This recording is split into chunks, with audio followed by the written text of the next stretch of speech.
Seguimos celebrando nuestro tercer aniversario y para eso te traemos una actualización de nuestros primeros 3 episodios. Más allá del podcast, ¿qué ha pasado en la vida de tus anfitrionas favoritas en estos 3 años de Epistemas? En este episodio hablamos con la bioquímica y microbióloga, máster en agricultura en biociencias aplicadas y coanfitriona de Epistemas, Diane Ábalos. Después de toda la aventura en Corea del Sur, de la cual has escuchado fragmentos a lo largo de estos 3 años, ¿qué piensa Diane de eso hoy?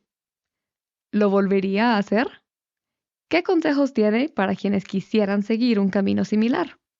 ¿Y en qué está trabajando hoy día? Además, Diane responde a las preguntas que tú nos hiciste hace algunas semanas. Corea del Sur, nucleación de hielo y mucha inspiración. ¡Empecemos! Hola, somos Diane, Kat y Rana, 3 científicas guatemaltecas convencidas que las carreras en STEM son para todos, no solo para aquellos a los que les va bien en mate. Y todos nos beneficiamos de ellas a diario y te lo vamos a demostrar. Bienvenidos a Epistemas. Va, empecemos. Buenos días, buenas tardes, buenas noches. 3 años después estamos aquí como que estuviéramos empezando otra vez. Bueno, por si no han escuchado el episodio de aniversario y algunos episodios de este año 2024 hemos echado pistas que en abril se vienen 4 episodios especiales. No solo el de aniversario que ya pueden escuchar, sino que vamos a darles una actualización de cada una de las 3, así como nuestros primeros 3 episodios de la historia de Epistemas fueron uno cada una para que conocieran, pues para que nos conocieran a las personas a quienes iban a seguir escuchando semana tras semana por ya 3 años. Y ahora, pues creemos que es justo darles una actualización de quiénes somos nosotras 3 años después de ese abril 2021 donde no sabíamos qué estábamos haciendo. Y por decisiones random de hace 3 años, Diane fue la primera. Así que empezamos con Diane de nuevo. Bienvenida, Diane. Muchas gracias por la invitación, por tenerme aquí. Gracias por aceptar la invitación. Un poco Estuvo muy por si complicado. voluntariamente. Y bueno, como en todos nuestros episodios, entonces, nos gusta empezar con una pregunta. Y esa pregunta es, ¿quién eres tú? ¿Quién es Diane Ábalos? 3 años para prepararme para esta pregunta otra vez. Todo el tiempo que venimos diciendo que vamos a grabar un update para prepararme para esta pregunta otra vez. Y no me preparé para esa pregunta. Creo que es that's me in a nutshell. O sea, creo que es algo que siempre me pasa. Em, bueno, hola. Hola a todos y todas, por si no me conocen. Qué falta de atención. No, así va, empezando ya con la abusivez. No, hombre, no, vamos Empezamos a como calmarnos un bebés, ¿no? poquito. Solo quiero hacer un pequeño paréntesis antes de decir quién soy yo 3 años después. Me da risa porque decías esos 3 episodios cuando pues nos estaban conociendo todos y todas los que nos escuchan.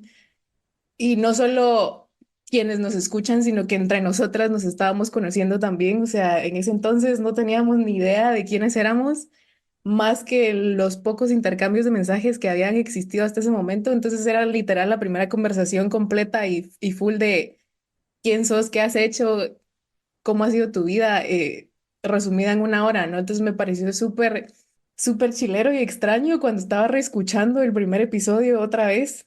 Entonces quería hacer esa anotación. Ahora me da mucha curiosidad cómo van a ser estos updates porque ya nos conocemos un montón, nos hemos hablado tantísimo y ya sabemos la vida de cada una. Entonces va a ser chilero ir sacando ahí los pañitos al sol, dirigiendo la conversación hacia donde queremos que vaya, no solo explorando todo por primera vez. Y a ver quién soy. En ese primer episodio dije que era una persona que le gustaba mucho aprender de todas las cosas y de todas las personas que se cruzan en su camino. Yo creo que eso es algo que se mantiene y creo que resaltaría un poco más lo que ha crecido mi interés hacia conocer nuevas personas, hacia entablar nuevas relaciones. Creo que una de las formas que usaría para definirme es que soy un poquito de todas las personas que he conocido en mi vida, porque cada una he aprendido algo y han hecho este conjunto de cosas que es Diane el día de hoy, de todas las experiencias. O sea, soy un poquito de todo lo que ha pasado estos últimos 28 años, 29 años. ¡Ah! Creo I que know that soy, feeling. sí, se me olvidó mi edad, veintitantos, diría, Los 30 y piquitos, diría Kat. cabal, veintipiquitos. Am, Creo que soy alguien que siempre busca que quienes están a su alrededor se sientan cómodos, se sientan felices, por eso es que me ven haciendo bromas y muecas al mismo tiempo que soy un poco abusivita a veces, me paso de bullying, especialmente con quienes tengo más cerca. Entiéndase, Rana Cat. No sé, creo que soy alguien que siempre está dispuesta a aprender, que siempre está dispuesta a mejorar, que tiene mucho miedo a veces de hacer las cosas porque está consciente de que no las va a hacer bien desde el principio, pero aún así creo que me aviento a hacerlas y que estoy en constante crecimiento. Soy una persona que está en constante crecimiento y mejora y eso. Creo que todo lo mismo, es lo mismo lo que dije como 3 veces, pero de diferente forma. ¿Y te gusta, decís que te gusta hacer que todas las personas a tu alrededor se sientan a gusto, menos cuando estamos haciendo guacamole, ¿verdad, Kat? Ay, coman chucha. Ahí salen los látigos. Es Mira, una, es yo les mejor que lo sea dije, en contenedor. Esta. Mira, las pepitas, mejor si las sacamos de donde está es que ya va, así es como porque empiezan los chismes y cambian las historias, porque definitivamente así no fue como pasó. Lástima que no lo tenemos en video. no lo lavaste. Ese pedazo Tenemos todo no. lo que pasó después Ujú. Ah, del incidente de la pepita. Sí, Pero les contamos eso de la pepita en el episodio de aniversario, así que vayan a sí, escucharlo. sí. Y creo que me definí solo con la parte como personal y nada profesional porque siento que, pues, o sea, ya todos estamos sabidos un poco de, de qué ondas en ese ámbito. o tal vez no. O tal O vez tal no. vez no. Ah, Pero, sí, pero total. ya vamos a profundizar más en eso porque es todo lo que has hecho estos últimos 3 años. Qué Bueno, nervios. no todo, pero parte de lo que vamos a profundizar. Y justo al final decías que a veces te da miedo hacer cosas, pero pues te aventas, ¿no? Así como hablamos que fue para el podcast, así como hace 3 años en tu episodio estabas en Corea del Sur, casi que recién llegadita, aprendiendo coreano y fue un montón de cosas que yo admiro un montón de vos y tengo muchas preguntas hoy. Bueno, te admiro por muchas cosas, pero es que saben, todo de irte a Corea, aprender coreano y todo esto sí es como wow. Entonces, contanos un poquito. Hace 3 años estabas aprendiendo coreano todavía. Todavía tenías como las expectativas de la maestría, pero no habías empezado la maestría en esa entrevista. ¿Qué pasó ahí? ¿Qué pasó? ¿Cómo fue ese ya terminar el curso de coreano y empezar el máster? Que encima de todo fue mudarte de ciudades y demás, ¿verdad? Fue todo, fueron Sí, mil cosas a la vez. fue un poco de todo y por eso es que les digo con miedo pero aventada, porque así como les dije en ese primer episodio hace 3 años, si lo hubiera pensado mucho no lo hago. Entonces, cabal estaba escuchando que llevaba 6 meses de estar en Corea y ahorita llevo más o menos 6 meses de estar de regreso aquí en Guate. Ay, no, me daba mucha risa algunos comentarios que hice con respecto a mis ideas de lo que iba a ser la maestría. Eh, a Contá, ver, contá. el año de idioma fue duro porque, pues, o sea, aprender coreano no es algo sencillo, tampoco es algo imposible. Aquí estamos de evidencia, de testigo, pero me da risa porque creo que al final del año de idioma yo estaba así como, no, o sea, de fijo, ahorita yo ya puedo entrar a la maestría, una maestría que se supone que iba a ser en inglés. Y voy a poder con todo y empecé incluso a hablarle a mi profesor en coreano, así como, sí, ¿qué tal? Mucho gusto, soy Dayan, vengo de Guatemala, todo en coreano, ¿verdad? ¿Cuándo nos podemos ver? X, Y, Z. Él, el más emocionado del mundo, porque pues, o sea, iba a llegar una extranjera que sabía coreano. Error número uno. Entonces, llegué a la maestría, como les dije, ¿verdad? Yo tenía muchas ideas de cómo se iba a dar todo. me emocionaba mucho la idea de seguir aprendiendo de control biológico de plagas, conocer toda esta nueva cultura, uf, pero creo que no me imaginaba lo difícil que iban a llegar a ser esos 2 años de maestría. Eso de la extranjera que sabe coreano duró solo como 2 meses, tal vez menos, un mes, semanas, porque lo que no estaba tan consciente en ese entonces, bueno, dos cosas, ¿no? La maestría se supone que iba a ser en inglés. Resultó que la mayoría de estudiantes eran coreanos, entonces pues el idioma en su mayoría fue coreano. Eso implicaba reuniones de laboratorio en coreano, reportes en coreano, clases en coreano, presentaciones en coreano, todo en coreano, un coreano a nivel técnico que no me enseñaron en el año de idioma y que tampoco tuve tiempo de aprender. Entonces, como que eso implicó otra dificultad más, aparte de todo lo nuevo que estaba pasando. La verdad es que nos comunicábamos en una mezcla de inglés y coreano, porque siempre creo yo que al momento de hablar, de aprender un nuevo idioma, lo más difícil es hablarlo. Y como les digo, no soy alguien que generalmente tiene mucho miedo de hacer ciertas cosas porque sabe que no las está haciendo 100% bien desde el principio. Entonces, una cosa que me frenó muchísimo en mi práctica del idioma fue, no quiero hablar porque quiero que suene perfecto desde que empiezo a hablar. Y eso no es algo real cuando uno está aprendiendo un idioma. Y entonces eso me frenó mucho de mi propia práctica porque pues, o sea, también soy o era alguien que estaba un poquito más preocupada por el qué va a decir la gente. Y la verdad es que los coreanos, cuando uno dice nada más hola en coreano, ya es como madres, sabe coreano y entonces son como muy abiertos en ese sentido. Y la cosa es que fue complicado al inicio por cuestión del idioma, eran dolores de cabeza constantes, pero como cualquier cosa, uno se va acostumbrando, uno se va familiarizando. Entonces, ya después de un tiempo de aprender como el vocabulario que necesitaba, ya, todo bien, en cuanto al idioma al menos. Pero la maestría no fue lo que esperaba. No fue lo que esperaba en absoluto, ni siquiera en cuanto al tema de investigación o al tema en el que estaba enfocada. Era una maestría en biología aplicada que en mi cabeza iba a estar enfocada en control biológico y resultó que no, no tanto. Y eso fue algo que me hizo pelear mucho con la maestría y con la idea de haberme ido para allá al inicio. El primer semestre de la maestría fue muy difícil porque yo seguía peleada con la idea de, pero es que esto no era lo que yo quería venir a hacer. Esto no es lo que yo tenía pensado, o sea, está siendo como bien difícil.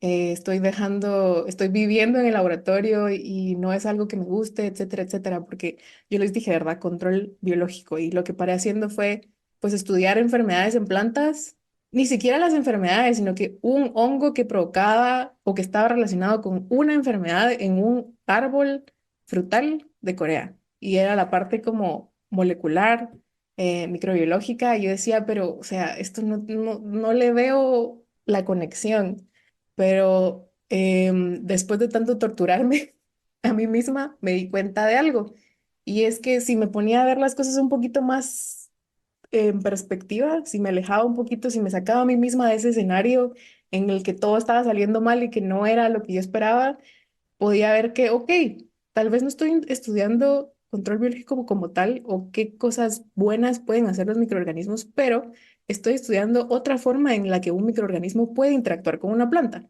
Estoy estudiando otra forma en la que un microorganismo puede impactar el ambiente en el que vivimos. Entonces, cambiar ese chip me ayudó un montón a ya no martirizarme, digamos, o victimizarme con la idea de que ese no era el plan, de que eso no iba a ser. Entonces me ayudó a sacarle mucho más el jugo a la experiencia. También me ayudó un montón el aprender que si yo no estaba todo el tiempo en el laboratorio, no se iba a acabar el mundo. Me presioné muchísimo el primer semestre y fue un semestre muy difícil. Fue para mi salud mental, para mi salud física, en muchos aspectos. Pero después aprendí que no, o sea, todo va a seguir ahí. Si yo llego 5 minutos tarde al lado, o si me voy 5 minutos temprano, o si un fin de semana no estoy ahí, todo va a seguir existiendo. Entonces, como que todas esas cositas fueron ayudando a que a pesar de que fue una experiencia muy dura, fue una experiencia muy enriquecedora, muy chilera, conocí muchas personas, hice muchas amistades, aprendí un montón de investigación y ahora les digo, a pesar de todo lo malo, de fijo 1000 veces lo vuelvo a hacer. No hay duda de eso. Qué valioso todo lo que aprendiste en la maestría, no literalmente de, ¿cómo es que se llama? De materia, digamos, sino de experiencia y de cómo tomar diferentes perspectivas de las cosas que te están pasando. Qué bonito, me parece precioso lo que acabas de decir de cambiar la mentalidad y me di cuenta que podía disfrutarme la maestría de todas formas. Me di cuenta que no había problemas si me iba 5 minutos antes, porque creo que sí es algo bastante común que uno se martirice con eso, más común de lo que, de lo que debería de ser, sinceramente, y más normalizado de lo que debería estar. Y mi pregunta respecto a esto sería, ¿tú crees que hubieras necesitado esa experiencia específica para aprender eso? ¿O crees que hubieras podido aprender eso de alguna otra manera, digamos? Fíjate que me parece una pregunta interesante porque yo creo que así como lo que hablábamos de nuestros caminos, por ejemplo, de que eventualmente nos hubiéramos cruzado, yo creo que hay ciertas cosas en la vida que uno tiene que aprender y que uno tiene que, por las que uno tiene que pasar. Y uno no se salva de esas pruebas, o sea, uno no se salva de esas como piedras en el camino, obstáculos que se vuelven retos por superar. De que hubieran llegado tarde o temprano, hubieran llegado. Pero creo que esto fue como un potencializador, o sea, fue muchas cosas, mucho aprendizaje, mucho crecimiento en un tiempo muy reducido, creo yo. Yo creo que si me hubiera quedado aquí en Guate, hubiera sido difícil, la verdad, porque ya estaba en un punto de mi vida en el que realmente no me sentía como un poco atrapada. Entonces, por más que hubieran habido experiencias que me hubieran podido dar los mismos aprendizajes, creo que no las quería ver. Entonces necesitaba como ese cambio de escenario, ese estar lejos de todo lo que conozco y de todo lo que creía que era para poder ver como todas estas otras opciones. Entonces, pero de que hubiera llegado, eventualmente hubiera llegado. Solo agradezco que haya sido esta experiencia la que trajo todo eso consigo. Quiero aprovechar lo que acabas de decir de el estar fuera y lejos de todo te ayudó a aprender esto para hacerte la siguiente pregunta. Porque ya hemos tenido varios invitados que nos dicen que pues cambia muchísimo la vida cuando te vas del país, cuando dejas a tu familia, es algo bastante complicado. Y pues creo que a ti sí te puedo hacer como que preguntas incómodas o preguntas un poquito más, Dale. más directas. Les voy a aprovechar la confianza para preguntarte, bueno, primero, como que cuáles fueron los aprendizajes que tuviste por estar fuera y por estar lejos de Guate y por estar solita. Y de esos aprendizajes, ¿cuál fue el más valioso, el que vos digas así como, wow? Mm, creo que una de las cosas que aprendí es a valorar todo lo que tenía acá. No, bien dicen los dichos, ¿no? Así como uno no sabe lo que tiene hasta que lo pierde o cosas por el estilo. Entonces es como de, es cierto, todo era nuevo y era muy emocionante, pero aprendí a valorar muchísimo, digamos, el tiempo que pasaba con mi familia, con mis amigos, todas esas ocasiones especiales que fueron las fechas más difíciles de estar lejos. El tener a alguien ahí cuando estás enfermo, cuando no te sentís bien, como que ese sentido como de comunidad o de apoyo, aprendí a valorarlo muchísimo y a buscarlo de una forma más saludable, por así decirlo, no solo tener a alguien a la par solo por tener a alguien, sino tener personas en mi vida que realmente aportaran y a quienes yo les pudiera aportar. Creo que me ayudó mucho a como que a poner más filtros en cuanto a los círculos de personas que tengo a mi alrededor. Porque es cierto, no tenía familia cerca, pero podía buscar una familia allá. Entonces, creo que eso es una de las cosas que me enseñó el estar lejos de todo y todos. O sea, bueno, ¿qué quiero cerca? ¿Qué necesito tener cerca? ¿Hasta dónde estoy dispuesta a? O sea, ¿cuáles son mis límites? A explorar toda esa parte. Creo que eso es de lo más valioso que rescato yo de toda esa experiencia. Y también algo no tan bueno, digamos, no sé cómo empezar a decir esto, pero digamos, una de las cosas que más valoré también de estar allá era el no estresarme por cuestiones como seguridad. Creo que eso es algo que me abrió los ojos y dije, ok, hay otra forma de vivir, hay otra forma de hacer las cosas y en Guate nos falta un montón para llegar a eso, pero realmente anhelo con el día en el que llegue, ¿no? O sea, que ya no tengamos que preocuparnos por esas cosas. Me recuerdo algo, una historia así como súper random y chistosa y triste a la vez, porque estaba un día en el carro con mi profesor, íbamos a ver unos experimentos.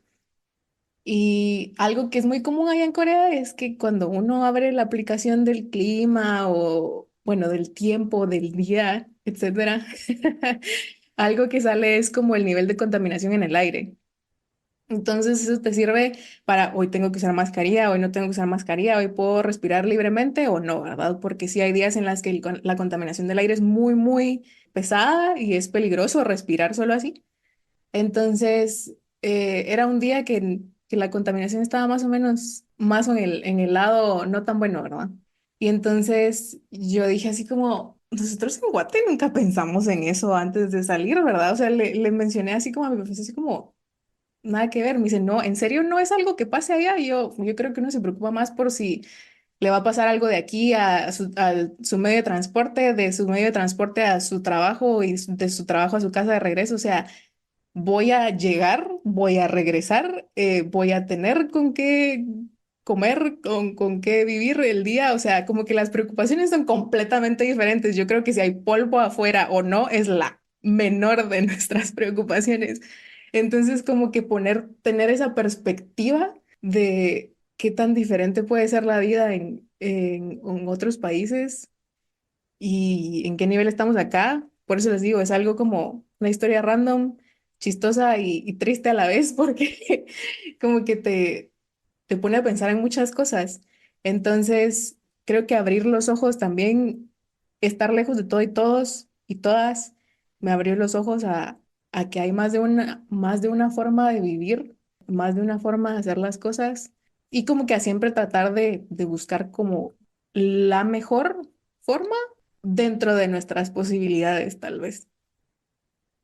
Y una pregunta relacionada a esto, justo, o sea, pensando así como nos estás contando lo que tal vez lo que en Guate tenemos allá no y viceversa en algunos de esos aspectos que dabas como ejemplo, y lo entiendo de primera mano, pero en otro país, ¿verdad? Y aquí en general la cultura es muy fría y es otro rollo, y yo de Corea sé muy poco, o sea, sé más gracias a vos ahora, pero o sea, muy poco en general, ¿no?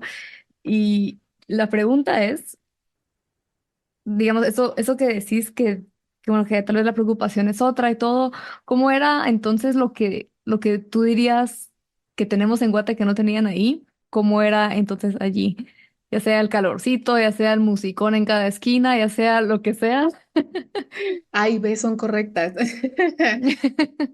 Ah, ay, sí, o sea, en general como el calor latino, el calorcito chapín, no hay nada como eso, honestamente.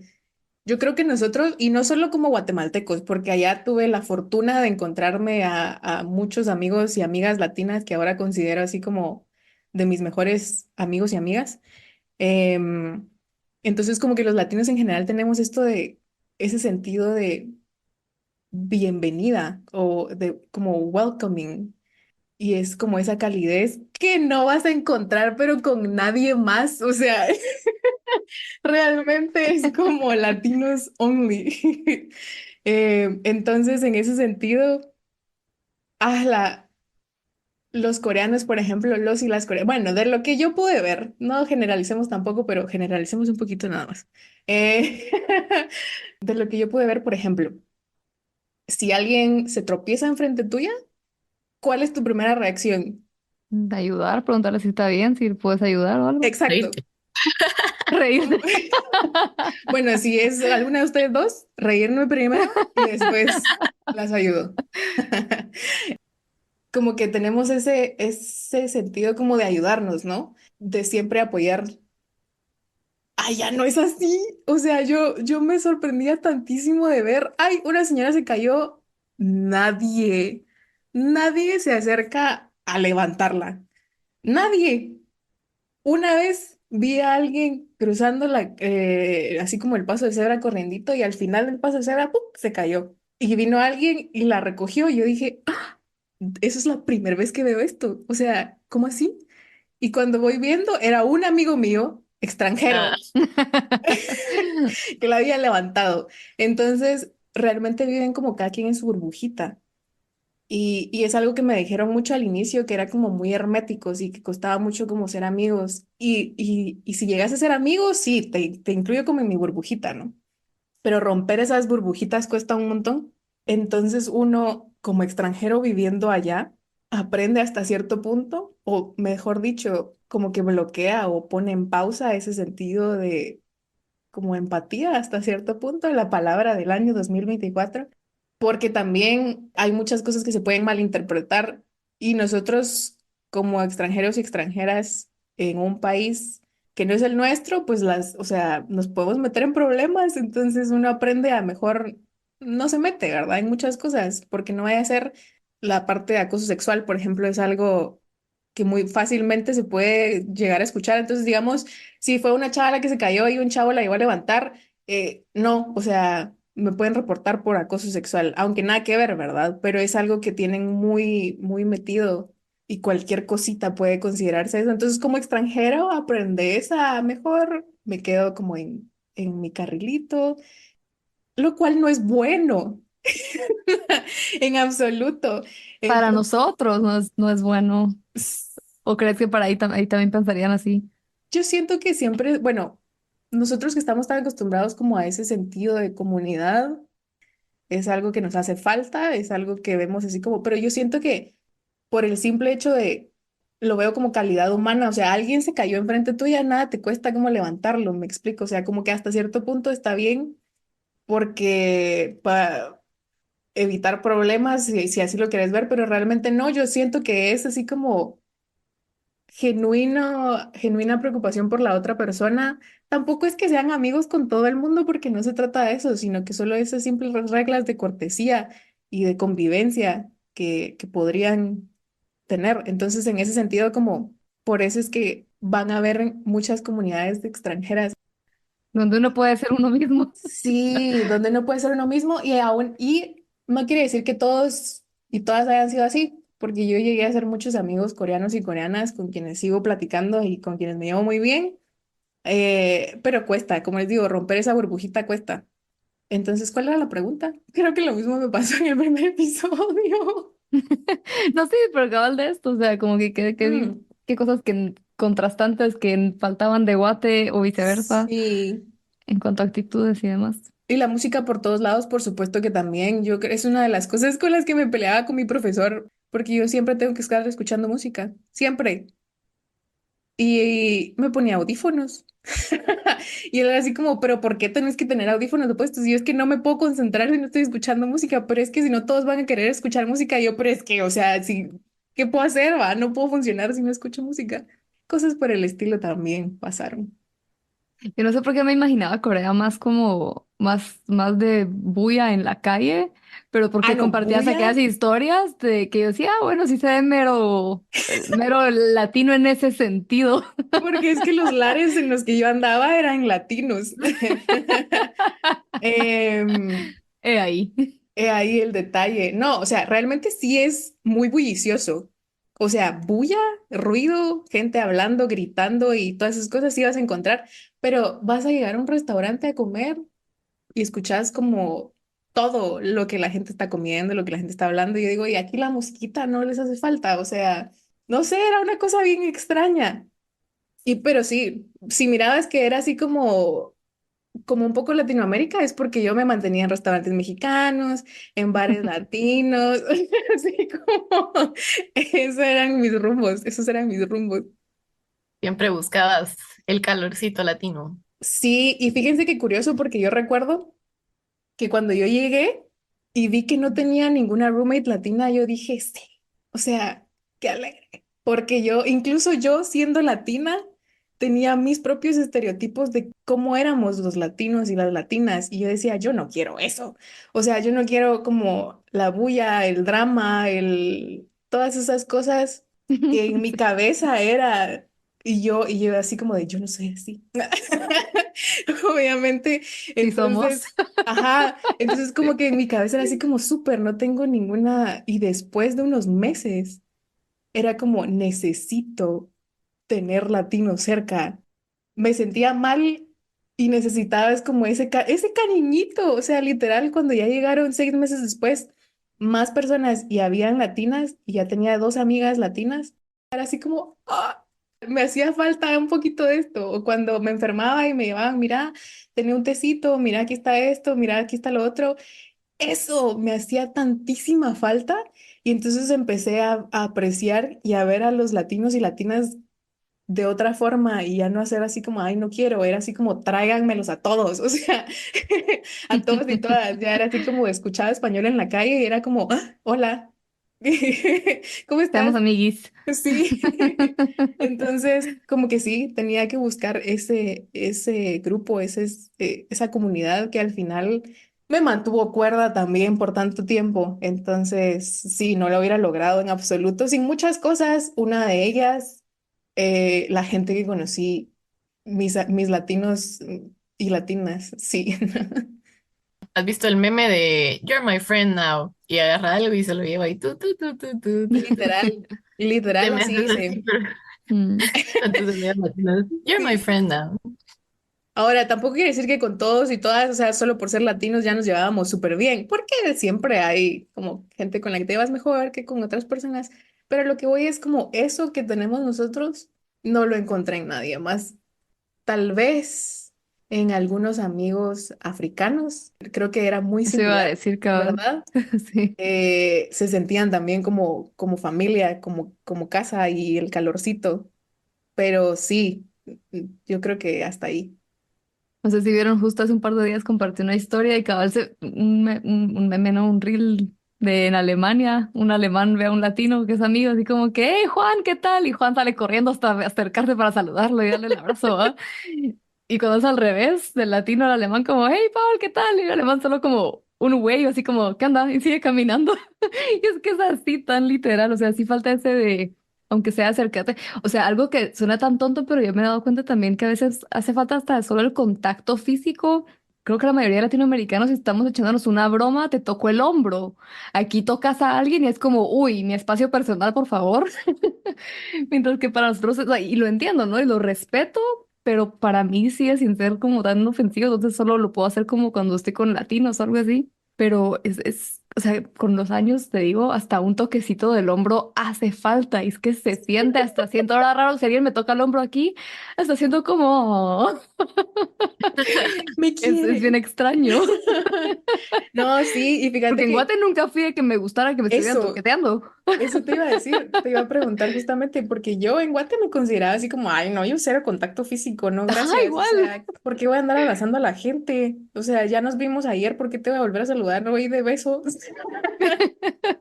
Y resulta que no, sí, me gusta mucho, o sea, sí necesito el contacto físico, que no se vaya a malinterpretar esto, pero No. sí.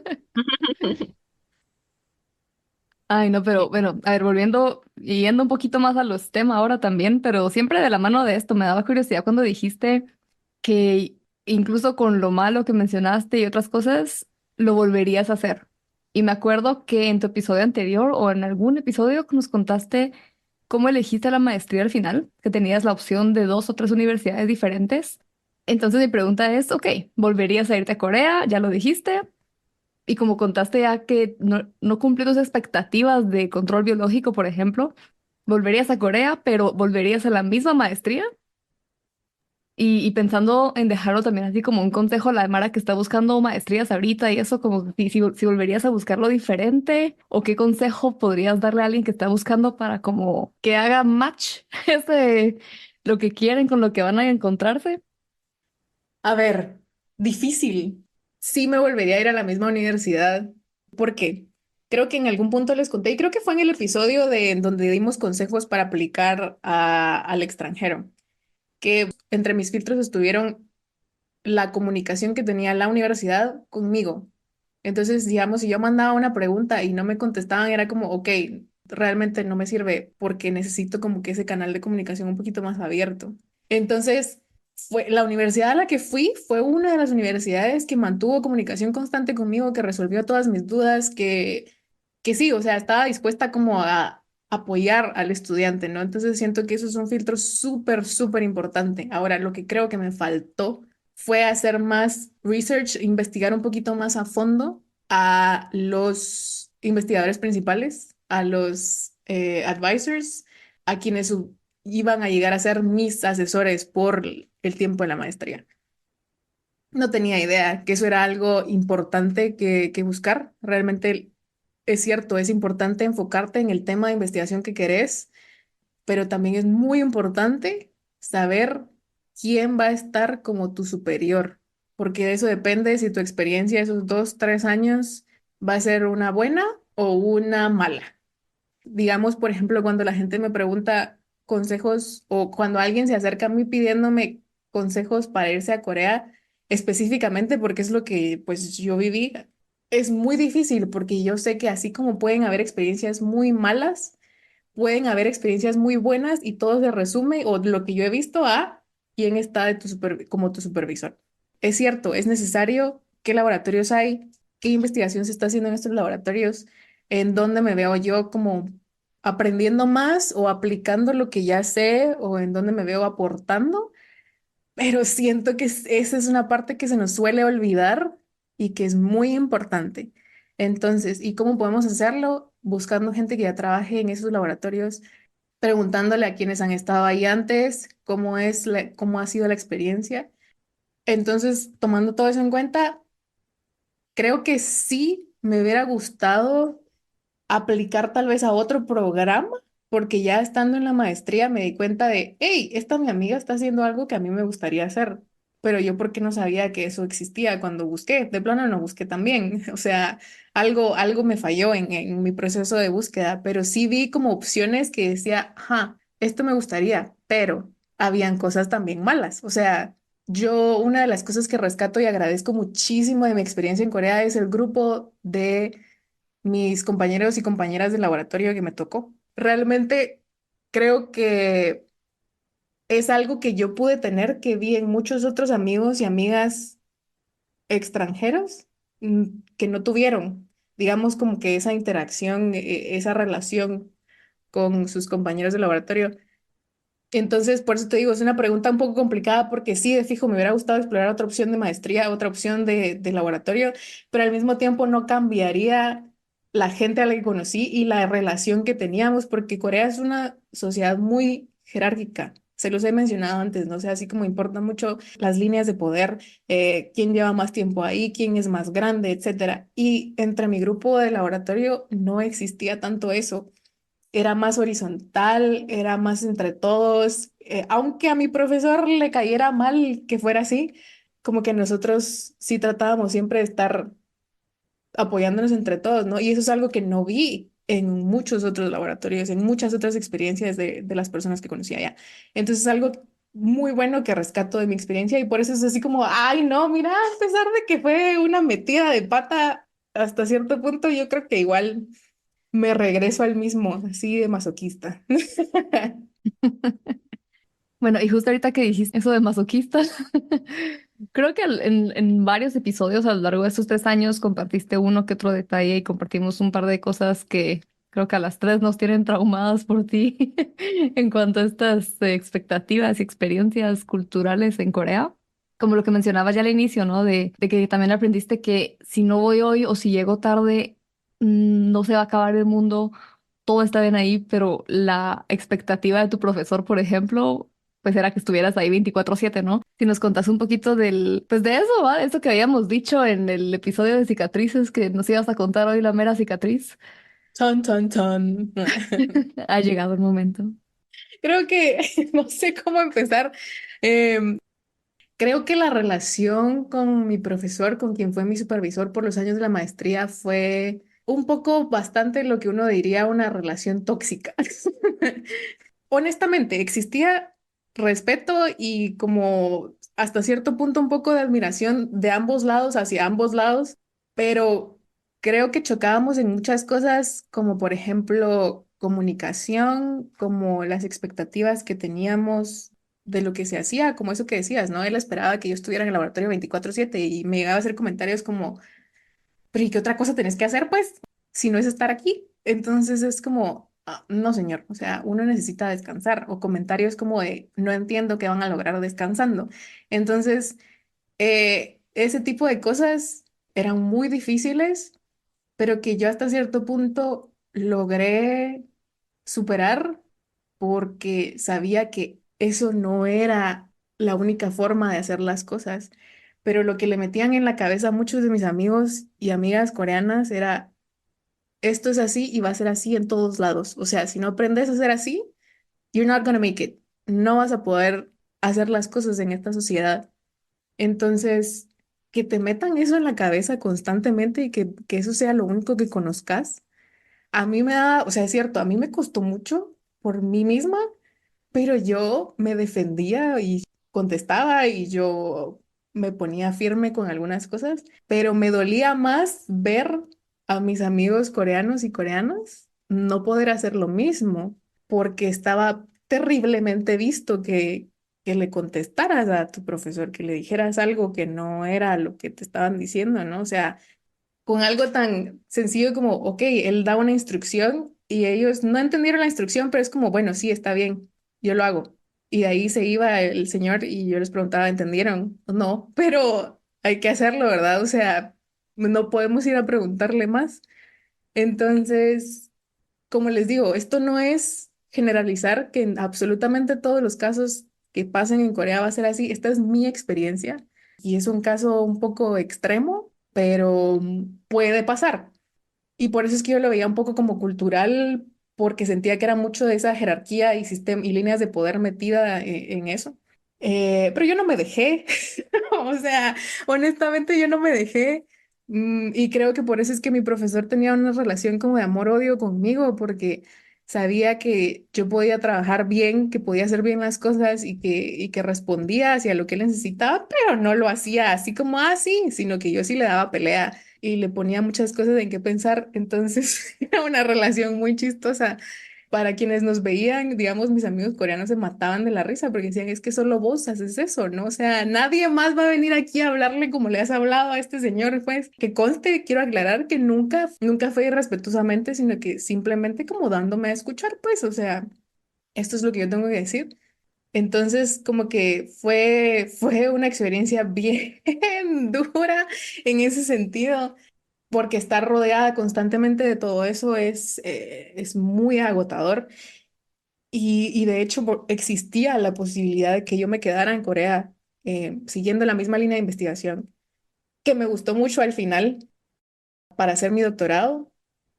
Y cada vez que lo pensaba, porque cada vez que trabajaba con mis compañeros de lado era así como, ala, no, la verdad es que qué chilero. Cada vez que veía resultados era como, no, la verdad es que sí me gustaría ver el final de esto. Al final se volvió un proyecto bien interdisciplinario hasta cierto punto, porque no solo involucraba fitopatología, sino que involucraba cultivo de tejidos, involucraba biología molecular, microbiología y todas estas, y como agronomía en general. Entonces era un proyecto que se veía bien prometedor y me gustaba mucho y me hubiera encantado seguir trabajando en eso, pero por mi salud mental no podía seguir ahí. Simplemente no podía. Yo sabía que lo iba a lograr porque creo que en algún punto le dije, o sea, nada es para siempre, esto va a terminar. Eso era algo que me decía constantemente para aguantar. Cada vez que se ponía la situación un poco difícil, me ponía a pensar, esto no es para siempre, esto va a terminar. Y también algo que hacía todo el tiempo era cantar. Cada vez que me daban ganas de llorar literalmente o gritar, era así como la cancioncita, ¿qué canción es? Ay, ay, ay, ay, canta y no llores. Entonces, literal, como que tenía esas cositas que me ayudaban un montón bueno, no, que está siendo difícil, pero se va a terminar, se va a terminar, se va a terminar. Cada vez estás más cerca de que se termine. Entonces, pensar en que tenía que pasar eso otros 3, 4 años por el doctorado, era así como, no, esto no es para mí. Necesito como resetear. Y en algún punto sí lo consideré, o sea, le dije, mire, si me da 6 meses para ir a mi casa, o como 2 meses para ir a mi casa, recargar energías y regresar, porque ya estaba en un punto en el que ya estaba cómoda con el idioma, ya tenía mi casita así como bien armada, mi grupo de amigos, mis actividades con las cuales me desestresaba, que tal vez no iban a ser tan saludables on the long run, o sea, a largo plazo, pero como que ya estaba así un poco más cómoda y sí lo consideré hasta cierto punto, o sea, que no me costaría nada quedarme, pero sí me hubiera costado mi paz mental, mi salud mental, entonces aquí estoy de regreso en Guate. No sé si querés contar esto, pero me acuerdo cuando me contaste cuando tu mamá estuvo visitando y que tu profesor te quería mucho, pues, o sea, te quería por lo menos ahí, le encantaba cómo trabajabas y todo. Eso es, o sea, yo tengo esas impresiones de todo lo que nos has contado. Y cuando te ofreció el doctorado frente a tu mamá pensando que tu mamá te iba a obligar. Sí, como yo no pude, yo tenía la idea cuando me fui de que yo iba a poder visitar Guate, ¿verdad? Eso no pasó. Entonces nuestro plan fue que mi mamá fuera a Corea y mi mamá me fue a visitar. Y cuando yo le dije a mi profesor, mire, necesito permiso para salir a las 6 de la tarde, o sea, todos los días, porque esa era salir tempranísimo, porque voy a pasar como todas las tardes con mi mamá, porque va a venir a Corea, él dijo, yo la quiero conocer. Nótese que mi querida madrecita no tenía idea de nada de cómo funciona Corea, ¿no? O sea, en el sentido de nuevo, jerarquía, líneas de poder, etcétera. Hay tantas experiencias chistosas con ese encuentro, la verdad. Em, pero sí, entonces como que íbamos en el carro y mi profesor me dijo, ¿verdad? En coreano. Entonces él me preguntó así como, ¿le puedo decir? Y yo así como decirle, ¿qué va? Usted dele. Si yo a mi mamá no le escondo las cosas. Entonces le dijo, no, es que Diane es una muy buena estudiante, que aquí, que allá, y realmente como que me gustaría que ella se convirtiera, no dijo lo del doctorado, dijo de una vez que quería que yo me convirtiera como en profesora y que quería como que, es que yo siguiera esa línea, ¿no? De doctorado, postdoctorado, para convertirme en profesora. Y le habló como un buen tiempo y yo solo escuchando porque era la primera vez que yo escuchaba todo esto también. Y mi mamá solo escuchaba así como, ok, ok, bueno, si eso es lo que ella quiere está bien por mí, va, ella va a hacer lo que ella quiera. Y entonces mi profesor se quedó así como de ¿qué? Porque si le hubiera dicho lo mismo a una mamá o a un papá coreano, hubiera sido así como, mija, esto es lo que tenés que hacer. O sea, ya está trazado todo de tu camino de vida. Esto es lo que tenés que hacer, querrás o no, ya. Y mi mamá fue así como, bueno, pues hay que ver si es lo que quiere, va, porque yo no tengo ni voz ni voto en lo que ella va a hacer con su vida. Entonces, fue algo muy choqueante para mi profesor. Les digo, esa interacción de mi mamá con mi profesor coreano, voy a hacer un libro, mi mamá y mi profesor coreano. em, fue muy chistosa y le quedó una muy buena impresión de mi mamá. Mira, la rana se está matando la risa. Es que hasta me imaginé La así, portada. Story, como portada para niños. Sí, ajá, cabal. Yo así me lo imaginé también. Lo vamos a hacer. Espérenle su librería más cercana próximamente. Ahorita vamos a hacer pausa con sonidito de elevador en lo que la rana recupera el aire. Yo quiero ilustrarlo, ¿va? Editoriales, epistemas. Imagínate. La cosa es que le quedó una muy buena impresión de mi mamá, mi profesor. O sea, cuando les hablaba de mi mamá, los demás era así como, no, hombre, ustedes que la mamá de Ian, o sea, es súper genial y súper no sé qué. Y yo así como, señor, convivieron como 2 horas, pues. Entonces, era muy chistosa. Ay, no, gracias por compartirnos eso, Diane. Yo creo que cabal para cualquier persona que esté aplicando a otros lados, pues deja como cosas que considerar, ¿no? O sea, no es que sea malo o malo, sino cada quien lo que esté dispuesto o dispuesta, interesada en buscar. Y ya para ir cambiando de chip también, como nos contaste que tú misma tuviste que cambiar de muchos chips y uno de esos fue justo este de, ok, no era control biológico, no era lo que querías. Contanos entonces qué fue eso, qué fue lo que estudiaste, qué fue esto nuevo, sorprendente que tuviste que hacer, aunque no era lo que esperabas. Contanos los Chan, STEM, la chan, chan. ciencia de tus últimos 2, 3 años. Les voy a contar cómo empezó. Yo llegué al laboratorio y me presenté y todo y me dieron una como repasada rápida de qué es lo que hacían, ¿no? Y el laboratorio era un laboratorio de patologías vegetales enfocada a hongos. Es decir, estudiaban enfermedades en plantas provocadas por hongos, que llegaban muestras al lab así como, mire, tengo esto en esta planta que es verdad. Entonces procedían a aislar los hongos, a identificarlos y demás. o también ver qué hongos habían en el suelo y cosas por el estilo, pero todo era hongos, lo cual me quedó como anillo al dedo, porque me gustan mucho los hongos. Más que las bacterias, lo lamento bacterias, pero más que las bacterias me gustan mucho los hongos. Entonces, en ese sentido, todo bien. Lo que pasó al inicio fue que mi profesor me preguntó así como, ¿podés hacer medios de cultivo? Sí. ¿Podés aislar cepas? Sí. ¿Podés hacer PCR? Sí. ¿Podés hacer todo lo básico de microbiología y biología molecular? Y yo sí. Pero como que no muy me creyó. Entonces, como que él me puso, mira, lee revistas de artículos científicos, familiarízate con el formato, que no sé qué. O sea, literal, como ella no tiene ni idea de todo esto, ¿verdad? Entonces, yo lo hice, pero me duró como 3 días y ya estaba así como, bueno, ¿qué puedo hacer? O sea, necesito hacer algo en el lado. Entonces llegué a tocarle a la oficina y fue así como, mire, ¿cómo lo puedo ayudar? O sea, literal, ¿en qué está trabajando ahorita? O ¿cómo puedo aportar yo ahorita? Porque siento que necesito hacer algo. Si mi maestría era más que teórica y más que recibir clases, era muy práctica y de investigación, entonces necesitaba empezar como a empaparme de lo que hacían ahí. Y entonces me dijo, te voy a hablar de algo. Y me habló de mi tema de investigación, que ahorita les voy a decir qué es. Y entonces me dio una torre de cajas Petri, así como, bueno, dale, ¿verdad? Tené todo esto. Y entonces, primero, busca el protocolo para extraer ADN. Y yo, bueno, de ahí extraer el ADN y así me fue dando como las tareas por poquitos, ¿verdad? Sin mayor cosa. Era como prueba a ver si te sale. Y todo iba saliendo, gracias al cielo. Pero cuando él me habló del tema, yo dije, X, ¿verdad? O sea, realmente como que no me llamó la atención. Pero cuando lo vi, fue como, ajá, ok, esto es algo diferente que no había visto antes. Porque yo trabajé con un hongo que se llama Fusarium, que era un hongo que en mi trabajo antes de irme no queríamos, porque era algo que nos contaminaba mucho todo en el laboratorio. Y resulta trabajando con él en Corea.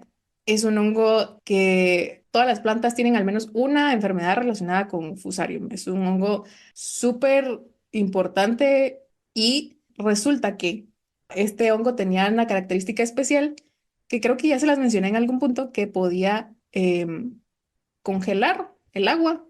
Y les digo que me recuerdo que ya les hablé de esto, probablemente, no sé en qué episodio, pero creo que ya les hablé un poquito de esto, que si les preguntaba a qué temperatura se congelaba el agua, ¿qué temperatura dirían ustedes? Bajo cero. Pero a cero depende de la altura a la que estés. Ajá, y cabal, digamos, la temperatura a la que se congela el agua ultra súper pura, sin absolutamente nada, es alrededor de -38 grados centígrados. Entonces, cuando ya hay como impurezas en el agua, o tal vez no impurezas, pero algunas partículas que se llaman partículas nucleadoras de hielo, es cuando el agua se congela a temperaturas más altas. Y estas partículas nucleadoras de hielo pueden ser de diferentes categorías. Pueden haber, hay muy común que sean arenas, que sean, no se me ocurren ahorita otras que no sean de origen biológico, pero de origen biológico también hay muchas. Pueden ser polen, pueden ser bacterias, y pueden ser hongos, pueden ser esporas, o sea, todas estas cositas que si están en el agua van a hacer que el agua se congele a temperaturas más altas. Y por eso es que conocemos que normalmente el agua se congela alrededor de los 0 grados, ¿verdad? Porque es muy extraño encontrar, es muy difícil encontrar agua ultra pura. Entonces, como les dije, hay hongos que hacen eso. Y Fusarium, el Fusarium que yo estaba estudiando, era uno de esos hongos que tenía esa característica de poder congelar el agua. ¿Y por qué era importante? Porque lo que se estaba viendo en Corea era que había un síndrome en los árboles de manzana que hacía que se enfermaran y nadie sabía qué estaba provocando esa enfermedad. Es una enfermedad, es un síndrome del declive de las manzanas, Apple Decline Syndrome o Rapid Apple Decline, que se ha estado estudiando por los últimos 10 años y nadie tiene idea de qué es lo que lo provoca. Hay muchos factores en juego. Puede ser temas culturales, de manejo de las plantaciones, pueden ser de fertilizantes, de herbicidas, de agua, de enfermedades, etcétera. O sea, hay muchos factores que pueden estar afectando eso, pero no se ha encontrado la causa o cuál es el conjunto de factores que lo provoca, porque no hay ningún patrón en común de todo lo que se ha visto. Entonces, la hipótesis que nos surgió o que surgió en el laboratorio era, ok, ¿qué tal si uno de estos fusarium que no dejan de salir en los árboles, que creímos que era contaminación, puede estar relacionado a este síndrome, a esta enfermedad. Entonces, ¿qué tenemos que hacer? Pues estudiemos estos fusarium, ¿no? O sea, ¿qué podemos encontrar acá? Entonces, esa fue la torre de cajas Petri que me dieron al inicio. Todos esos fusarium que creyeron que era contaminación de las muestras, que al final resultó que sí estaban en los árboles de manzana. Me tocó identificarlos molecularmente, ver, ok, ponerles nombre y apellido. ¿Qué tipo de fusarium es? Porque hay quinimil. Entonces, este es Fusarium oxysporum, este es Fusarium solani, este es Fusarium no sé qué. Entonces, me tocó hacer toda esa parte molecular y teníamos la sospecha de que era algo que ver con esta característica que se llama nucleación de hielo. Porque decíamos, ok, ¿qué pasa si en invierno les está pasando algo que hace que cuando llegue la época de la cosecha y primavera, pues el árbol solo ya no está dando frutos? Entonces, ¿qué pasa si es aquí el invierno el punto clave? Entonces, ¿qué podemos ver? Ah, miren, resulta que Fusarium está reportado como un hongo que congela. Entonces, ¿será que estos hongos que hemos estado encontrando congelan también? Como que todo ese fue el proceso detrás de mi tema, ¿verdad? Y entonces me puse a ver, tenía que hacer extractos de los hongos y ver si congelaban a cierta temperatura o no. Y resulta que congelaban alrededor de como -10 a -5 grados centígrados, una cosa por el estilo, pero era una cosa bien chilera. Ustedes imagínense un papel aluminio así y le hacen como muchos hoyitos, como le hacen como pequeños huequitos, ¿no? Para que sean como guacalitos en el aluminio. Poníamos gotas obviamente teníamos que tener un control negativo, ¿no? O sea, agua, que sabemos que no se va a congelar a esta temperatura. Hongos que sabemos que no tienen esa característica. Y aparte todos los hongos que yo quería probar. Y aparte uno que ya sabíamos que se iba a congelar. Entonces poníamos gotitas de 10 microlitros de todas esas soluciones en un aluminio. Y ese aluminio lo metíamos a la temperatura que queríamos evaluar, lo que generalmente era -8 grados centígrados. Era una cosa tan chilera ver cómo todos los hongos que tenían actividad de nucleación de hielo se congelaban casi que inmediatamente y el agua y los que no se quedaba la gota y nunca, nunca, nunca se congelaba. Entonces era así como, ok, estos sí tienen algo que está haciendo que se congelen las cosas, ¿no? Para no hacerles largo el cuento y para que no crean que descubrimos la razón por la cual estos arbolitos de manzanas estaban muriendo, no, no la descubrimos, porque es algo que todavía necesita muchísimo trabajo, pero sí logramos hacer la relación entre, ok, esta característica, la nucleación de hielo, la actividad de nucleación de hielo de Fusarium que se ha encontrado en manzana, puede estar relacionada con el síndrome del declive de la manzana. O sea, sí es algo que tenemos que tomar en cuenta. ¿Por qué? Porque imagínense si hay Fusarium en la corteza de los árboles y bajan las temperaturas y entonces este va a congelar como alrededor de donde está, entonces va a romper como las células, va a deshidratar, etcétera, y eso va a ser el escenario perfecto para que un patógeno oportunista llegue y cause infección. Entonces es como importante y especialmente importante porque con el cambio climático y con el calentamiento global vamos a empezar a tener temperaturas más altas. Quiere decir que, bueno, tal vez la temperatura este invierno ya no va a ser -20, sino que va a ser -8, pero que se puede congelar a -8 grados centígrados. Pero ¿y si están estos hongos y congelan a -8 grados centígrados, a -4 grados centígrados? El daño igual va a existir, aunque las temperaturas ya no sean tan bajas. Entonces es como de especial preocupación, atención, toda esta línea de estudio. Y como les digo, inicialmente yo estaba así como, esto no es control biológico. Sí, no es control biológico, pero estaba estudiando como una de las formas en las cuales un hongo podía interactuar con una planta para provocar enfermedad, lo cual es la base principal. Primero necesitamos saber cuál es el problema para poder encontrarle la solución. Entonces, eso fue más o menos lo que hice en los últimos 2 años que estuve en Corea. Y las siguientes pruebas iban a ser, bueno, y ya las últimas pruebas fueron, ok, probemos in vitro, ¿no? O sea, ¿qué pasa si metemos este pedacito de planta en un tubito con el extracto del hongo que sí congela y de ahí la sembramos? ¿Realmente afecta su desarrollo o no afecta su desarrollo? Y oh, sorpresa, sí empezó a afectar el desarrollo de las plantas in vitro. Entonces ya era como, probemos con otro cultivo, probemos a nivel de invernadero. O sea, toda esta línea de investigación que se quedó, a mí me hubiera fascinado poder seguirla.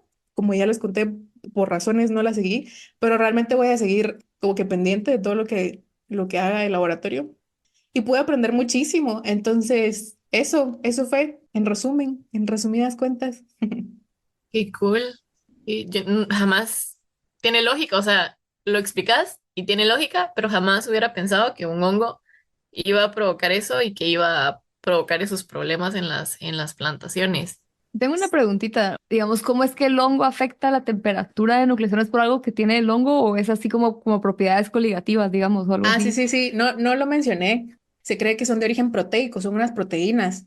Son unas proteínas que produce el hongo, que se cree que dan esta característica. Entonces, por eso es que, ojo, importante recalcar que no todas las cepas de una misma especie van a nuclear hielo. Es una característica muy particular de algunas cepas y especialmente yo creo que le decíamos, platicábamos con mi profesora a veces, así como me dice, si llegas a Guatemala y vas a buscar Fusarium y haces estas pruebas, ¿crees que vayas a encontrar lo mismo, ¿no? Que congelen?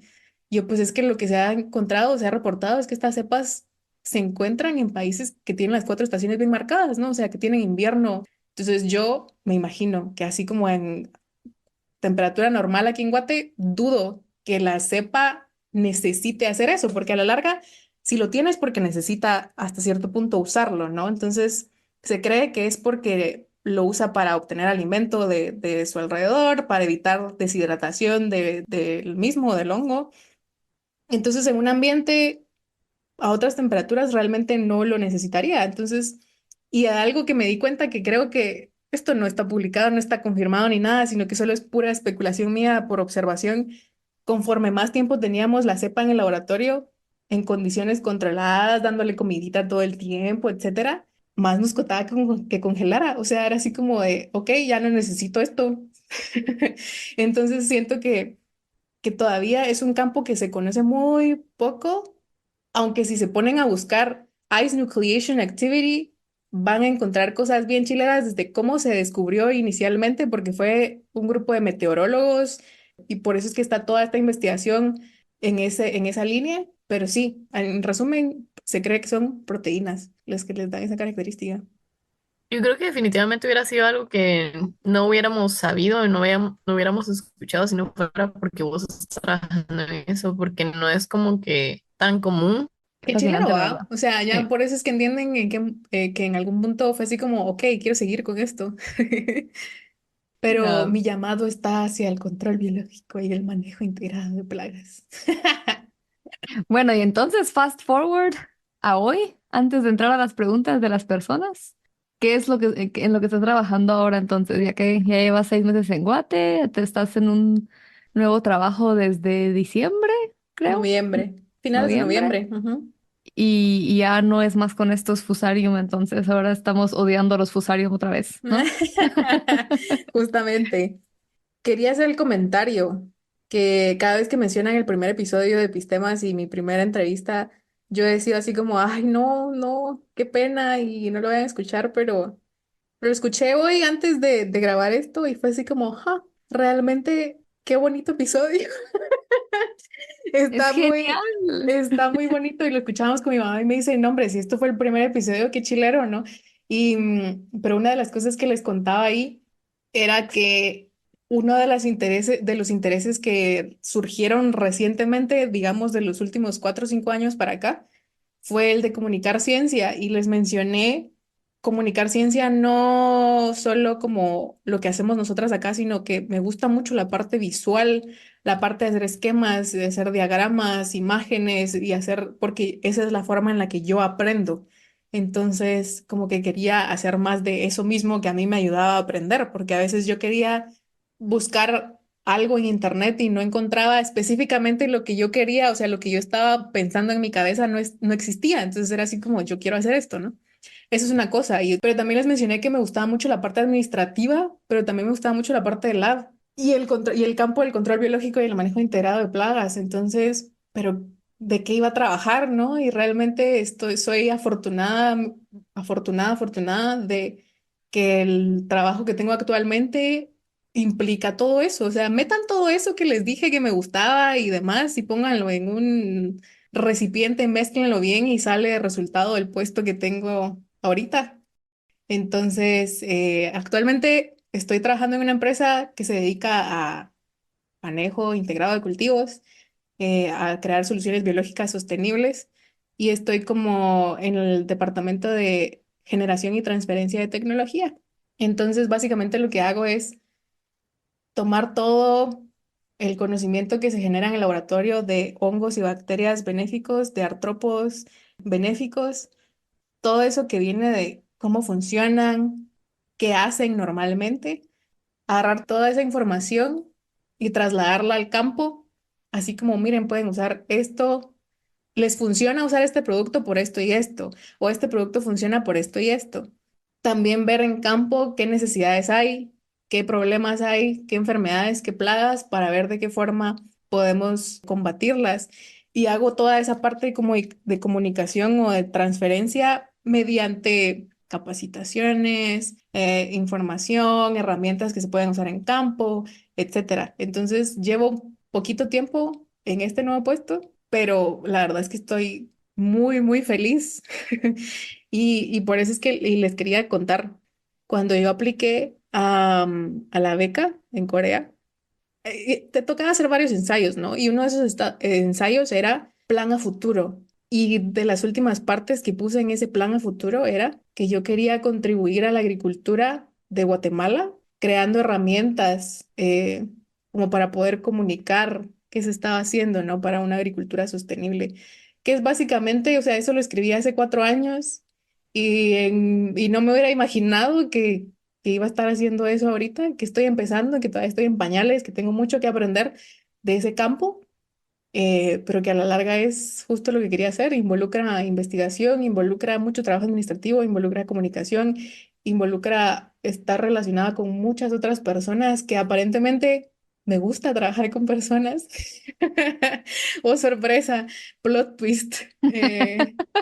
No solo me gustan los hongos y las bacterias. Entonces eso, estoy trabajando en eso, en el tema que más me llama la atención, que es manejo integrado de cultivos. Después de Corea, nada me detiene. O sea, aquí...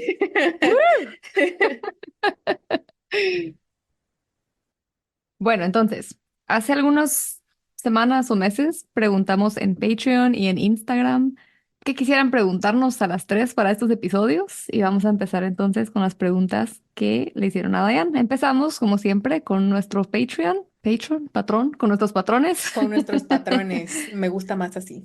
A ver, pues ella me pregunta, ¿a qué científica de cualquier país del mundo admiras en tu campo de estudio?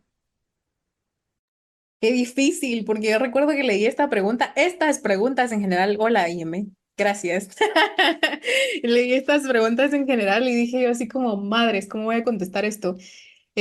Porque si bien escucharon en el episodio de aniversario, a mí me cuesta mucho decidir como a alguien a quien admirar o a alguien a quien seguir porque necesito conocer, después de las experiencias que he tenido, necesito conocer a las personas como en su calidad humana, no solo por la investigación que hacen.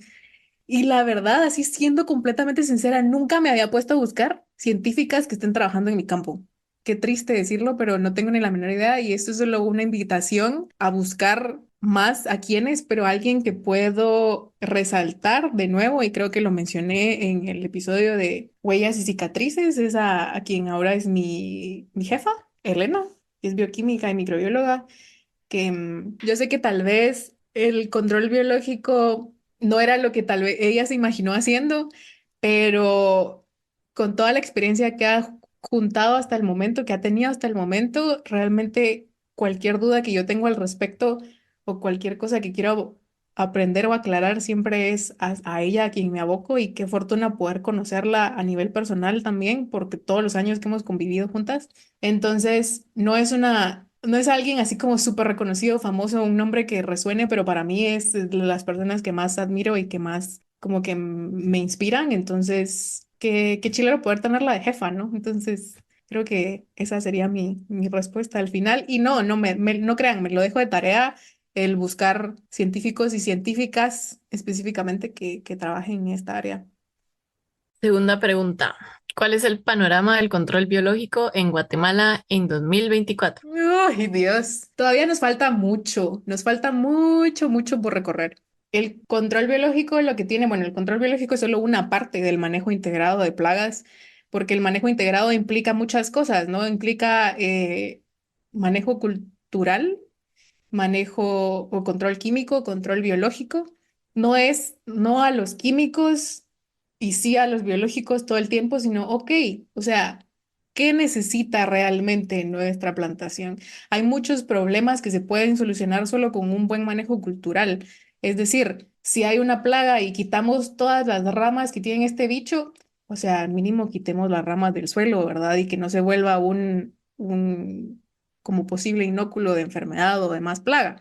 Entonces, creo que lo haría un poco más a manejo integrado primero, eh, empezar por esas cositas como culturales y luego ya ir entrando al control biológico. Yo siento que para control biológico como tal, o sea, el uso de microorganismos y de artrópodos para el control de plagas y enfermedades todavía nos falta muchísimo porque necesita mucho acompañamiento. Es algo que no se conoce, es algo de lo que no se habla tanto porque como ya les he mencionado en algunos otros episodios, tenemos la idea de necesitamos una solución rápida, fácil, que ya sabemos que es efectiva y que es lo más fácil, rápido y entre comillas efectivo, un bombazo de químicos.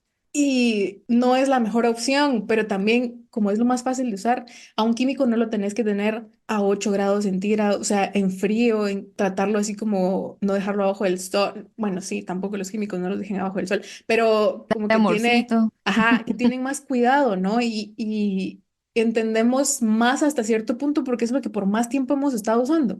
Es como la medicina para nosotros, pero de ahí vienen estos nuevos productos, esta nueva tecnología que realmente ni siquiera no es nueva porque es la naturaleza la que nos está dando las respuestas para solucionar nuestros problemas, pero es como, ok, no, esto no lo sé usar. Probablemente no funciona.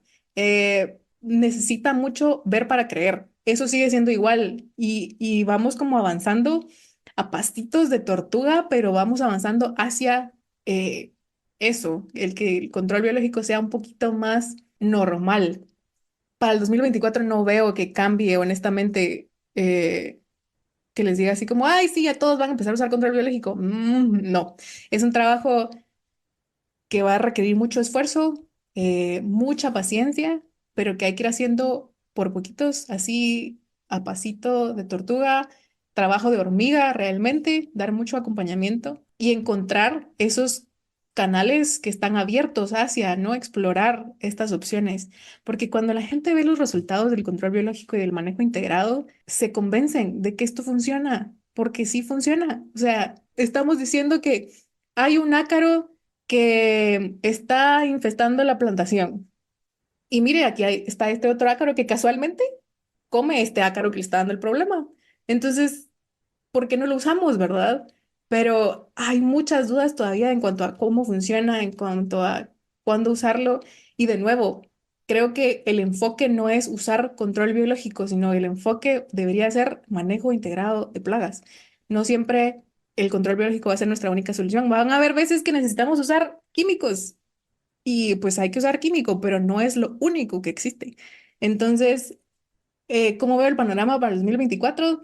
Todavía veo lejos que, como que la meta que tenemos, pero espero que sea un año de muchos avances en ese sentido, de que más gente conozca el control biológico y que no lo hagan de menos solo porque no lo conocemos tanto, solo porque no es a lo que estamos acostumbrados.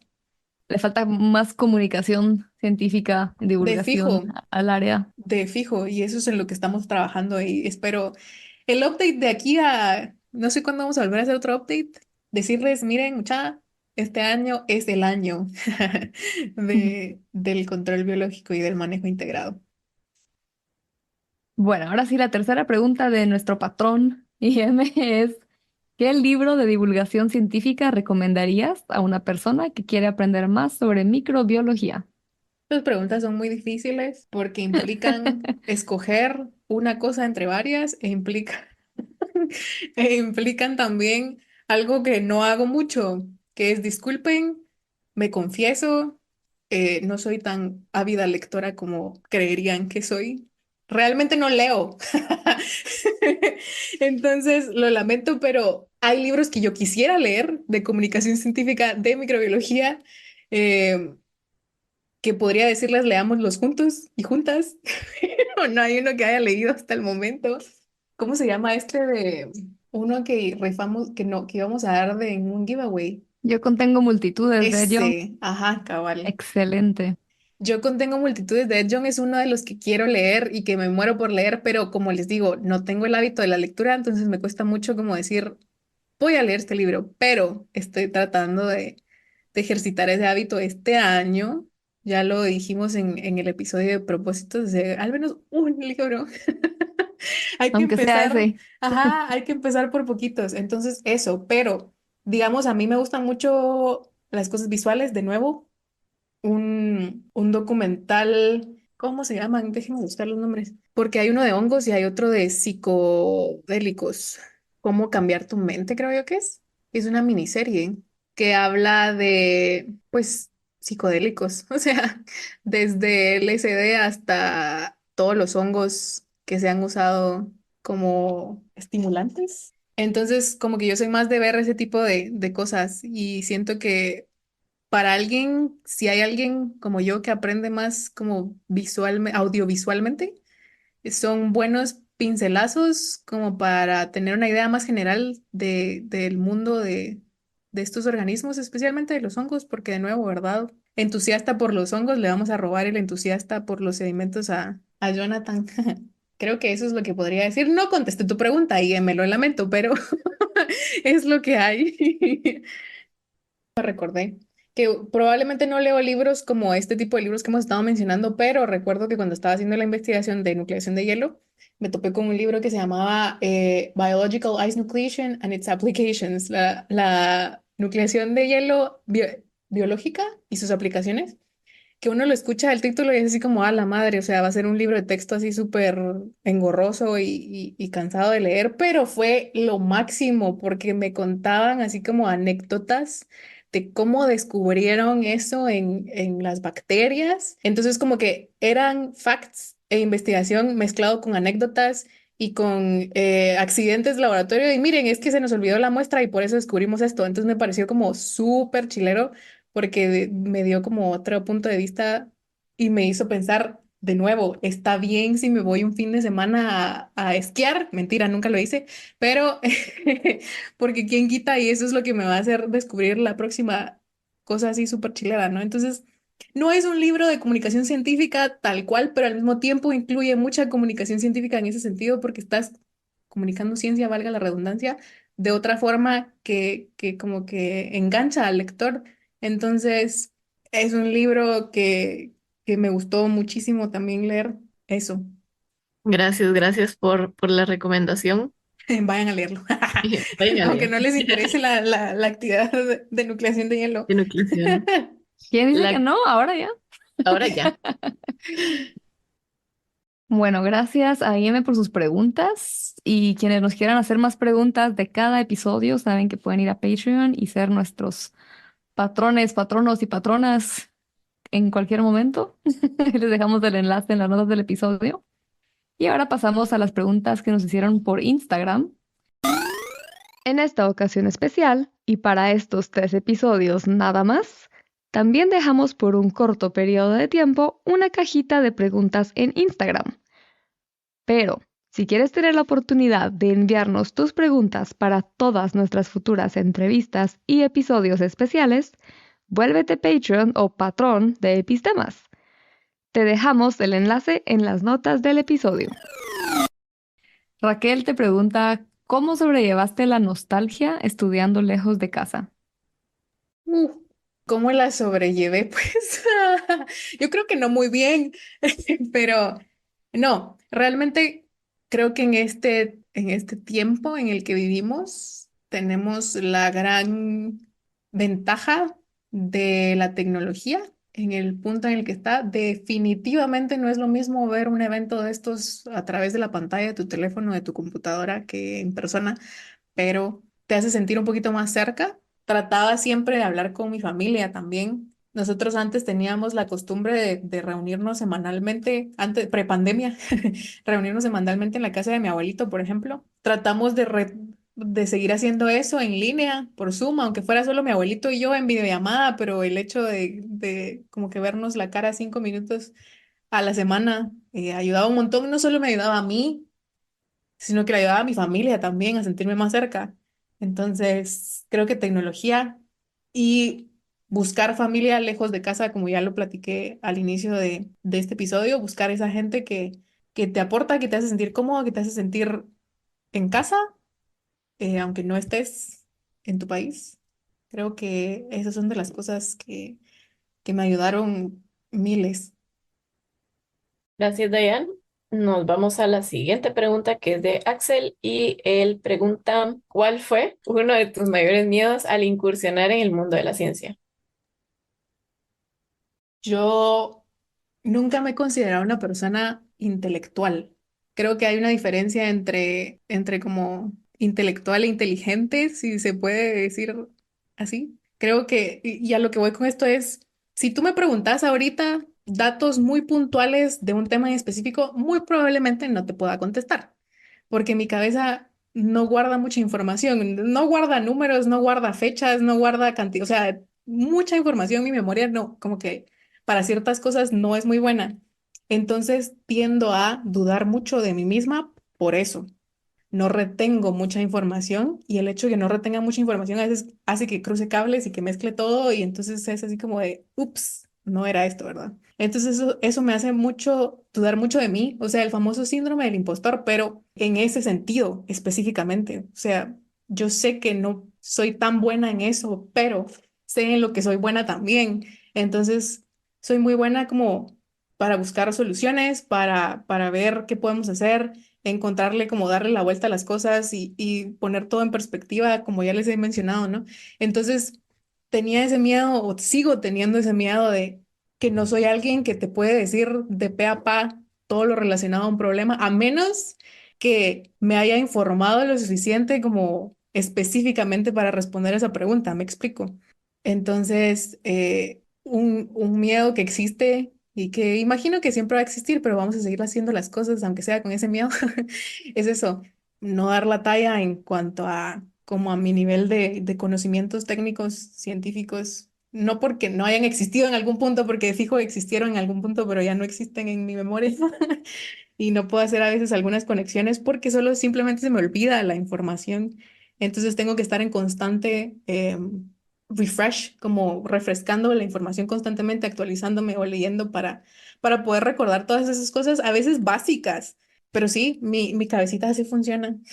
Pero como les digo, con miedo, pero seguimos haciendo las cosas y seguimos haciendo las cosas también pensando en y recordando constantemente en qué somos buenos, en qué somos buenas. Gracias, Diane. Y ahora sí, ya para terminar, la última pregunta que nos hicieron desde Instagram. Sofía, biologista, pregunta, ¿cuál es tu comunicador científico favorito? O comunicadora, o comunicadoras que hacen un podcast aquí todos los Sí, yo iba a martes. decir Randa y Kat, así van. Mm, si vamos así como desde chiquita, les mencioné, ¿no? En el de aniversario me gustaba mucho ver los programas como de infantiles con comunicadores científicos. Ahora de más grande, creo que una de las personas que empezó Chispita de comunicación fue Hank Green. Siempre me ha gustado mucho ver o sea, yo aprendí tantísimas cosas con sus videos de YouTube, de Crash Course y demás. Fan de su podcast, fan de sus redes sociales y todo. Entonces a él sí creo que es uno de los pocos que siempre le sigo la pista. Hay una chava española también que me gusta mucho que se llama Hiperactina. Y también, o sea, me gusta un montón como todo el trabajo que ha hecho y es bien chilero. Y no sé, ahora conozco gente como por sus caras en redes sociales, pero no me acuerdo sus nombres. Hay muchos comunicadores científicos que sigo en redes sociales que admiro mucho. Pero si pudiera resaltar dos, ellos dos, aparte obviamente de nosotras y de todos los demás podcasteros y podcasteras que hemos tenido aquí, comunicadores y comunicadoras que hemos tenido invitados aquí en Epistema. Bueno, yo creo que hemos llegado al final de este episodio, pero hay una cosa que tenemos por enmendar aquí desde hace 3 años, y es que a Dayan nunca le hicimos una pregunta que en todas las otras entrevistas sí está. así que falta esa. Bueno, Diane, la pregunta importante que tenemos que hacer es, ¿qué consejo le darías a tu yo de 17 años? Ay, no, ustedes, tanto tiempo preparándome para esta pregunta y llegó el momento. Qué loco, la verdad, pensar, recordar a mi yo de 17 años. Creo que les he contado mucho a lo largo de muchos episodios lo mucho que he cambiado en cuanto a personalidad, lo mucho que he crecido en ese sentido. Creo que mi yo de 17 años no se imaginaría el nivel de, tal vez, autenticidad con el que vive ahora. Creo que tenía mucho miedo siempre de cómo me veían los demás, de cómo me veían desde fuera, siempre como el people pleasing, ¿no? De siempre complacer a todos los demás, pero a veces se me olvidaba Diane. Entonces, el consejo que le daría es que no se te olvide, como que no te olvides de ti misma por pensar en los demás. Seguí trabajando para conocerte, van a haber experiencias buenas, malas, mejores y peores. Em, pero de todo puedes aprender. Y todo eso que te está pasando, y todas las personas que conoces en tu vida, sea por un ratito o por más tiempo, van a contribuir a la persona que vas a llegar a ser. Y quería mencionar que, cabal, cuando compartimos esas historias, yo compartí la mía desde mi Instagram, o sea, y me llegó una pregunta que dice, ¿cómo le haces para ser tan increíble? Te admiro desde que te conocí. Y fue así como, ¿qué? O sea, si realmente si ni yo, ni siquiera 17 años, sino como más chiquita, escuchar eso es así como, ¿en qué momento? ¿Qué pasó? Realmente me siento muy orgullosa de todo el cambio que he hecho, muy emocionada de hasta dónde voy a llegar, muy feliz y agradecida por toda la gente que me ha acompañado a lo largo del tiempo. Y entonces es solo como recordarle a mi yo de 17 años que va a llegar un punto en el que no te dé miedo, no vas a tener miedo de ser vos y vas a ser vos con todas las personas que tengas a tu alrededor, obviamente con diferentes niveles de respeto. Y que sos fuerte, y sí, o sea, soy fuerte, pero ser fuerte no implica evitar ser vulnerable.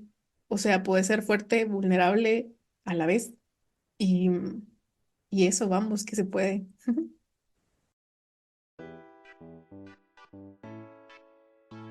Gracias, Diane, por ser una inspiración para nosotras y las personas que nos escuchan, por tu honestidad y consejos, y por permitirnos conocerte tanto y de tantas lindas formas. Sí, incluyendo tus regaños. Y gracias a ti, que nos escuchas, por acompañarnos en un episodio más de Epistemas, y en este mes de nuestro tercer aniversario. Un agradecimiento especial a nuestros Patreons, o nuestros patrones. Y si tú también quieres poder participar en la elección de temas y personas invitadas de nuestros episodios, hacerles preguntas y saber que cada semana apoyas al acceso del conocimiento STEM en América Latina, no te lo pienses más y únete a nuestro Patreon. Como siempre, te dejamos el enlace en las notas del episodio. Finalmente, te recordamos que si te gusta nuestro trabajo, otra forma de apoyarnos y unirte a nuestra misión de llevar las STEM a más personas es compartiendo este episodio con todas las personas que conozcas e interactuando con nosotras en nuestras redes sociales. Así que nos vemos por allá. Ahora sí, hasta la próxima.